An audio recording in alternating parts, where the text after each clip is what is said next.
லட்சம் மகளிரை ஒருங்கிணைத்து டாஸ்மார்க்கை ஒழிச்சு ஆகணும்னு சொல்லி போராட்டம் ஒரு மாநாடு போட்டிருக்காங்க. கள்ளக்குறிச்சியில் வர 2ஆம் தேதி அன்னைக்கு. அப்போ நீங்கள் எல்லாம் அக்காவமார்கள் எல்லாத்தையும் மகளிர் மாநாடுகள் பொம்பளைகள் அதிகாரமும் வந்து இங்கே வந்து நாங்கள் பசுகளை வந்து கூட்டிகிட்டு போயிட்டு பழைய வீடு கொண்டாந்து வீட்லேயே விட்டுறோம். சேஃப்டிக்கா மத்தியான சாப்பாடு நாங்கள் பார்த்துக்கிறோம். கொஞ்சம் அனுப்பிச்சி வைங்க. ஒரு நல்ல காரியத்துக்காக உதவுங்க.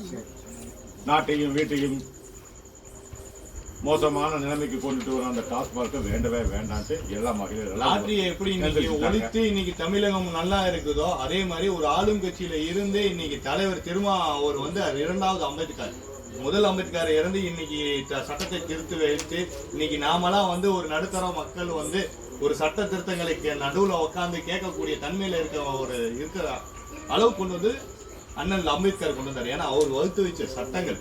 அதே மாதிரி இன்னைக்கு 2வது அம்பேத்கர்ன்ற ஒரு பட்டம் வாங்கிய பட்டவர் நம்ம அதனுடைய திருமா இன்னைக்கு வந்து இன்னைக்கு அந்த மது போராட்டத்துக்காக இன்னைக்கு எல்லாத்தையும் எதிர்த்து அவருடைய இதெல்லாம் பலமெல்லாம் இழந்து இன்னைக்கு இந்த மாநாடு நடத்துறாரு. ஒரு ஆர்ப்பாட்டம் இல்லை, ஒரு மாநாடே நடத்தணும் அப்படின்ற அந்த மாநாடுக்கு அறிவிச்சிருக்காரு. இன்னைக்கு அந்த மாநாட்டை சிறப்பு வைக்கிறது யாரோட இருக்குன்னா நம்ம தான். அக்டோபர் 2ஆம் தேதி காந்தி ஜெயந்தி அன்னைக்கு பிள்ளைகளுக்கெல்லாம் லீவு, பிள்ளைகளை கூட்டிட்டு வாங்க, ஜம்முன்னு போயிட்டு வருவோம். Okay, orange